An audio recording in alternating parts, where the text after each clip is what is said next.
नमस्कार, मैं हूं शिल्पा पाठक। बिहार आवर में आपका स्वागत है। आज है 6 जुलाई और बढ़ती बिहार की 25 बड़ी खबरें की ओर। आईटीबीपी में कांस्टेबल पदों के लिए आवेदन आज से शुरू। आईटीबीपी कांस्टेबल भर्ती 2021 का इंतजार कर उम्मीदवारों के लिए महत्वपूर्ण अपडेट। जी हां, भारतीय बद सीमा पुलिस बल ने खेल कोटे में कांस्टेबल के पद और भर्ती का नोटिफिकेशन हाल ही में जारी किया था। अधिसूचना के अनुसार आईटीबीपी कांस्टेबल एप्लीकेशन 2021 के लिए विंडो आज 5 जुलाई 2021 ओपन होने जा रही है। जी हां, उम्मीदवारों को आईटीबीजी के द्वारा itbppolice.nic.in पर विजिट करना होगा। एप्लीकेशन फॉर्म दोपहर 1 बजे के बाद उपलब्ध कराया जाना है। साथ ही साथ आईटीबीपी ने आवेदन की आखिरी तारीख 2 सितंबर 2021 की निर्धारित की है। ISRO स्नातक और टेक्नीशियन अप्रेंटिस के लिए मांगे आवेदन। भारतीय अंतरिक्ष शोध संस्थान ने स्नातक और टेक्नीशियन अप्रेंटिस के लिए योग्य अभ्यर्थी से आमंत्रित किए गए हैं। चयनित अभ्यर्थियों की नियुक्ति इसको मुख्यालय बेंगलुरु में होगी। इसमें आवेदन फॉर्म इसकी वेबसाइट isor.gov.in पर उपलब्ध करा सकते हैं। साथ ही ध्यान रखें, आवेदन की अंतिम तिथि 22 जुलाई 2021 की। आवेदन करने वाले अभ्यर्थी को ईमेल के माध्यम से दस्तावेजों की PDF फाइल के साथ ही विषय में एप्लीकेशन फॉर्म का लिखकर 22 जुलाई से पहले भेजना होगा। ईमेल का पता apprentice@isor.gov.in पर है। कुछ रिक्तियों की संख्या 43 से 40 स्नातक अभ्यर्थी को 9,000 रुपये प्रति माह और अन्य को 8,000 प्रति माह का स्टाइपेंड मिलेगा। केंद्रीय शिक्षा मंत्री नेशनल मिशन के तहत निपुण भारत की करेंगे शुरुआत। शिक्षा मंत्रालय का स्कूली शिक्षा साक्षरता विभाग आज यानी 5 जुलाई 2021 को national initiative for processing and reading with understanding and numeracy की शुरुआत करेगी। केंद्रीय शिक्षा मंत्री रमेश पोखरियाल निकल वर्चुअली से इसे लॉन्च करेंगे। निपुण भारत का मकसद सभी के लिए आधारभूत सुरक्षा और साक्षरता का एक सक्षम वातावरण बनाना है, ताकि प्रत्येक बच्चा 2026-27 तक ग्रेड 3 के अंत तक पढ़ने लिखने और अंकगणित में सीखने की क्षमता प्राप्त कर सके।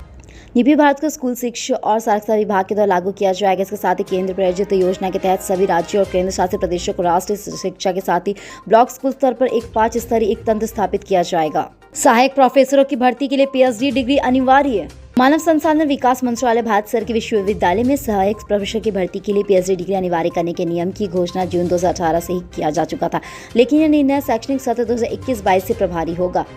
नेशनल एलिजिबिलिटी टेस्ट यानी UGC नेट होना अब तक विश्वविद्यालय में सहायक प्रोफेसर की नियुक्ति के लिए जरूरी था। प्रोफेसर की नियुक्ति के लिए नेट को अब तक मित्रता के साथ ही माना जाता था, लेकिन इस साल से नए नियम के लागू होने के बाद विश्वविद्यालय में सहायक प्रोफेसर की नियुक्ति के लिए नेट के साथ साथ PhD को भी न्यूनतम अर्हता के तौर पर अनिवार्य करने की तैयारी चल रही है। अभी तक ऐसा होता है कि यह कैंडिडेट्स ने PhD नहीं की है या UGC नेट का पास हो तो प्रोफेसर की नियुक्ति के लिए एलिजिबल था, लेकिन PhD भी अनिवार्य करने के बाद ऐसा नहीं होगा। यह नियम UGC नेट पास कर चुके कैंडिडेट्स की मुश्किलें बढ़ सकती है। बिहार में बम्पर प्लेसमेंट, IIT पटना ने तोड़ा पुराना रिकॉर्ड। देश और बिहार में कोरोना काल में शिक्षा सबसे अधिक प्रभावित रही। सरकारी और निजी शिक्षण संस्थान महीनों से बंद रहे, जिससे मध्यमिक और शिक्षक स्कूल के लिए 7 प्रतियोगी छात्रों को कई परेशानियों का सामना करना पड़ा। इनके बीच IIT और NIT पटना ने इस बार कैंपस प्लेसमेंट ने रिकॉर्ड बनाया है। जी हाँ, कोरोना की वजह से इस साल 100% प्लेसमेंट ऑनलाइन हुए हैं, जिससे तकनीकी संस्थानों के साथ अन्य कॉलेजों में भी कैंपस प्लेसमेंट ऑनलाइन ही हुए हैं। देश में 24 घंटे में 40,111 कोरोना केस आए सामने। देश में सोमवार को 40,111 कोरोना की रिपोर्ट पॉजिटिव आई। इस दौरान 42,322 लोग ठीक हुए हैं। 725 लोगों को संक्रमण की वजह से जान गंवानी पड़ी। बीते दिन हुई मौत का आंकड़ा 78 दिनों में सबसे कम रहा। इससे 7 अप्रैल को आज 684 लोगों की मौत हुई। राहत की बात यह है कि रविवार को देश में 19 राज्यों में केंद्र शासित प्रदेशों में 10 से भी कम लोगों की जान गई है, यानी यहाँ मौतों का आंकड़ा दिहाई से कम चल रहा है। 7 राज्यों और केंद्र शासित प्रदेशों में कोरोना के चलते एक की मौत नहीं हुई है। बिहार में कोरोना पिछले 24 घंटे में 109 नए कोरोना संक्रमित मिले। बिहार में कोरोना संक्रमण की दूसरी लहर में 104 दिन बाद 109 नई कोरोना संक्रमित की पहचान हुई। स्वास्थ्य विभाग के मुताबिक पिछले 24 घंटे में 1,09,665 सैंपल की जांच की गई। इसके साथ ही संक्रमण दर घटकर 0.1% से कम होकर 0.9% तक रह गई है। राज्य के 8 जिलों में एक नई मरीज की पहचान नहीं हुई है। इस जिलों में बांका, भोजपुर, गोपालगंज, मुंगेर, रोहतास, सहरसा, जमुई और जहानाबाद शामिल है। मुजफ्फरपुर खाते से 22.40 लाख रुपए उड़ाने BSNL कर्मी गिरफ्तार। फर्जीवाड़ा के BSNL के रिटायर्ड कर्मी रामदेव राम के बैंक खाते से 22.40 लाख रुपए उड़ाने के मामले में पुलिस ने एक व्यक्ति को गिरफ्तार कर लिया। पूछताछ में उसकी पहचान BSNL के काउंटर क्लर्क मजोले के संतोष आनंद के रूप में हुई है। नगर थाना अध्यक्ष ओम प्रकाश ने बताया कि जांच में इसकी संलिप्तता सामने आने के बाद गिरफ्तार कर लिया गया। पुलिस का कहना है कि साइबर फ्रॉड गिरोह के बदमाशों से संपर्क रहता था। उसकी निशानदेही पर सहबाजपुर के प्रभात रंजन के घर पर छापेमारी की गई, लेकिन युवा फरार मिला। उसके बाद से उसके घर से 100 से अधिक मुहर पीड़ित कर्मी रामदेव के नाम पर फर्जी सिम, कई कागजात आदि जब्त किए गए। मनाया गया RJD का 25वां स्थापना दिवस। लालू प्रसाद ने किया उद्घाटन। पार्टी ने सिल्वर जुबली समारोह का आयोजन वीरचंद पटेल पटना स्थित पार्टी कार्यालय में किया। राजद के राष्ट्रीय अध्यक्ष लालू प्रसाद ने स्थापना दिवस कार्यक्रम का उद्घाटन किया। इसके बाद लोजपा के दिवंगत नेता रामविलास पासवान को श्रद्धांजलि दी गई। रामविलास पासवान के बारे में बोलते हुए लालू ने कहा कि हम दोनों ने साथ में काफी काम किया, हम दोनों ने संघर्ष भी खूब किया। उद्घाटन के बाद राष्ट्रीय जनता दल के मुख्य पद राजद समाचार का लोकार्पण किया और साथ ही नेता प्रतिपक्ष और राजद नेता तेजस्वी यादव समेत पार्टी के अन्य नेताओं ने मुख्य पत्र का लोकार्पण किया। पार्टी के सिल्वर जुबली कार्यक्रम में हिस्सा लेने के लिए बड़ी संख्या में कार्यकर्ता मौजूद थे।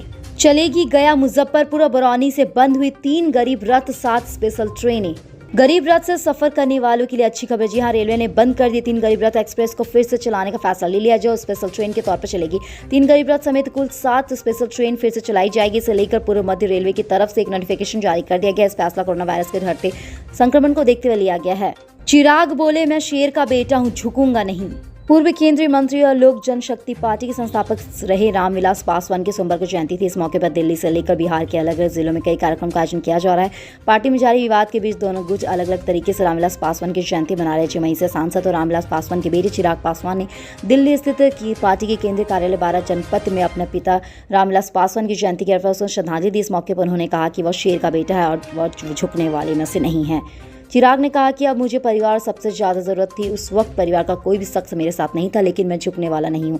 मैं शेर का बेटा और जनता के आशीर्वाद के लिए निकल गया हूं। रामविलास पासवान की जयंती के अवसर पर उनके आवास 12 जनपथ में रामविलास पासवान जीवन पर वरिष्ठ पत्रकार प्रदीप श्रीवास्तव द्वारा लिखी गई पुस्तक संकल्प संघर्ष और साहस का लोकार्पण की उनकी पत्नी रीना पासवान ने कहा। साथ ही इस मौके पर चिराग पासवान भी मौजूद थे। नेपाल से भारत पहुंचे हाथी ने मचा उत्पाद, पुलिस परेशान। नेपाल से एक जंगली हाथी भारतीय सीमा में घुस आया। इसने बिहार के सीतामढ़ी जिले के कई इलाकों में कोहराम मचा दिया। हाथी के उत्पाद से लोगों में दहशत माहौल है। जंगली हाथी तड़के नेपाल के रोहतास जंगल से भड़कते हुए बैरगनिया के रास्ते सीतामढ़ी में प्रवेश कर गया। इसके बाद बैरगनिया होते हुए जंगली हाथी शिवहर की तरफ गया और फिर लौटकर सीतामढ़ी के सूती प्रखंड में पहुंच गया। हाथी से बचने के लिए लोगों ने प्रशासन की गुहार लगाई। इसके बाद वन विभाग की टीम और जिला प्रशासन के अधिकारी मौके पर पहुंचे, लेकिन हाथी को काबू करने में सारी कोशिश नाकाम रही। इसी बीच हाथी की फोटो नजदीक से लेने की फिगारत में एक युवक बाल बाल बच गए। सीतामढ़ी के सदर एसडीओ सत्येंद्र प्रसाद ने बताया कि जंगली हाथी को पकड़ने के तमाम प्रयास किए जा रहे हैं। जान माल को नुकसान नहीं पहुंचे, इसके लिए प्रशासन अलर्ट है। पटाखों की तेज आवाज के जरिए हाथी को इस इलाके से दूर भेजने की कोशिश की जा रही है। नई मास्टर प्लान के तहत सभी प्रखंड मुख्यालय में 2 लेन सड़क से जोड़ेगी सरकार। बिहार में पिछले 20 सालों में तेजी से सड़कों का विकास हुआ। करीब 1,25,626 किलोमीटर सड़कों का निर्माण हुआ है। इसके बावजूद राज्य में प्रति 1 लाख आबादी पर सड़कों की उपलब्धता का औसतन राष्ट्रीय औसतन की तुलना में करीब 392.77 किलोमीटर कम है। राज्य में प्रति 1 लाख आबादी पर सड़कों की उपलब्धता करीब 135.0 किलोमीटर है, जबकि राष्ट्रीय औसतन करीब 537.97 किलोमीटर है।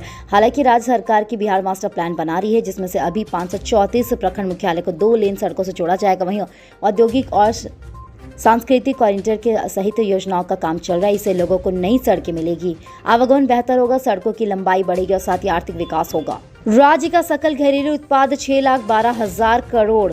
राज्य में पिछले कुछ वर्षों से निजी व्यवसाय व्यापार समेत राज्य के अन्य क्षेत्र में गतिविधियां काफी बढ़ गई। वर्तमान राज्य का सकल घरेलू उत्पाद बढ़कर 6,12,000 करोड़ हो गया। वित्तीय वर्ष 2019-2020 में जीएसडीपी का ग्रोथ रेट 15.40% दर्ज किया गया, जो देश में सर्वोच्च है। इसे सबसे ज्यादा 7% से अधिक योगदान सर्विस सेक्टर का रहा है।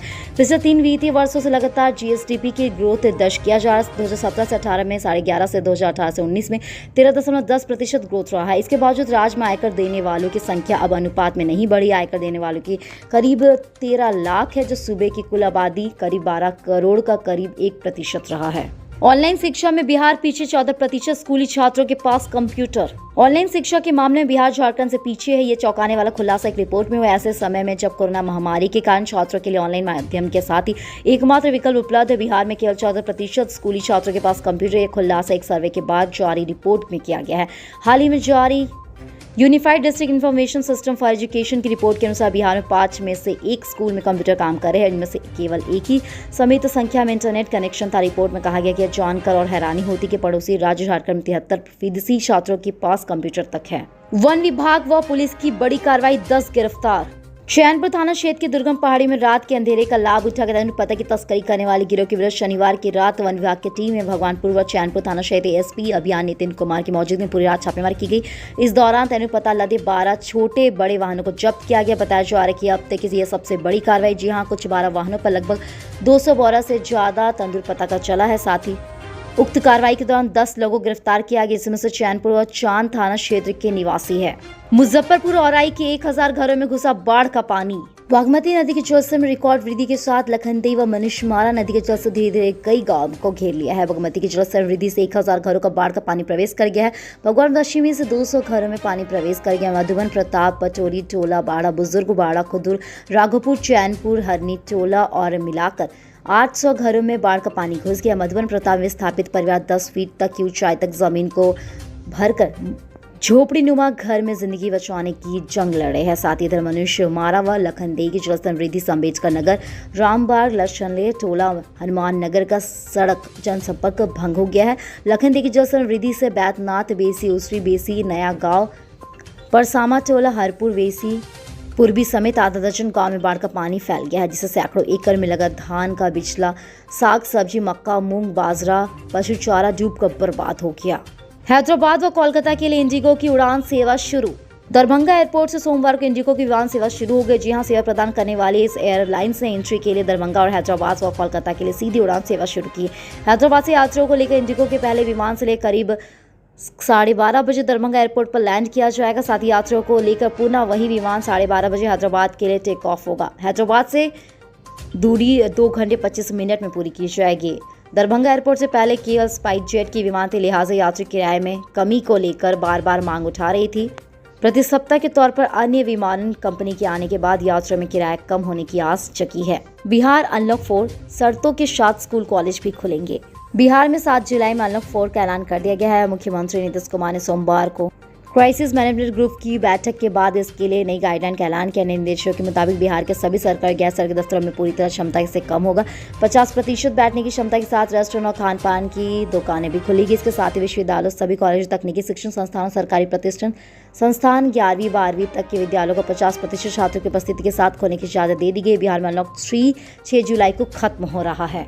बाढ़ ने रोकी ट्रेनों की रफ्तार, कई रद्द हुए ट्रेन। बिहार में बाढ़ का कहर लगातार जारी है। खबर पश्चिम चंपारण से है। वहीं बेतिया अनुमंडल क्षेत्र में बाढ़ के कारण रेल यातायात ठप हो गया है। जिले के बेतिया मुजफ्फरपुर रेलखंड के ट्रैक पर पानी चढ़ जाने से ट्रेनों का आवागमन ठप हो गया है। इस रेलखंड पर चलने वाली कई ट्रेनों को जहां रूट बदल दिया गया, वहीं कई ट्रेनों को रद्द कर दिया गया। इससे यात्रियों को काफी परेशानी का सामना करना पड़ा। बेतिया मुजफ्फरपुर रेलखंड और मझौलिया और सुगौली रेल स्टेशन के बीच पुल संख्या 248 के पास बाढ़ का पानी बढ़ गया है। साथ ही इसको लेकर एहतियात रेलखंड व हाथों के साथ ही ट्रैकों पर आवागमन रोक लगा दी। इसको लेकर समस्तीपुर मंडल के DRM के निर्देश भी जारी कर दिए गए। बाढ़ के कारण 02557 मुजफ्फरपुर आनंद विहार सप्तक्रांतिक के साथ एक्सप्रेस ट्रेन का मार्ग बदल दिया गया। यह ट्रेन मुजफ्फरपुर से छपरा होकर दिल्ली जाएगी। 09039 बांद्रा एक्सप्रेस ट्रेन की कफ्ताल रन छपरा मुजफ्फरपुर के रास्ते जाएगी, जबकि 09269 पोरबंदर एक्सप्रेस छपरा होकर जाएगी। इसके अलावा अन्य कई ट्रेनों को भी रद्द कर दिया गया। यह सिर्फ आंशिक दूरी तक की ट्रेन को भेजने का फैसला लिया गया। रेलवे ट्रैक पर पानी आ जाने से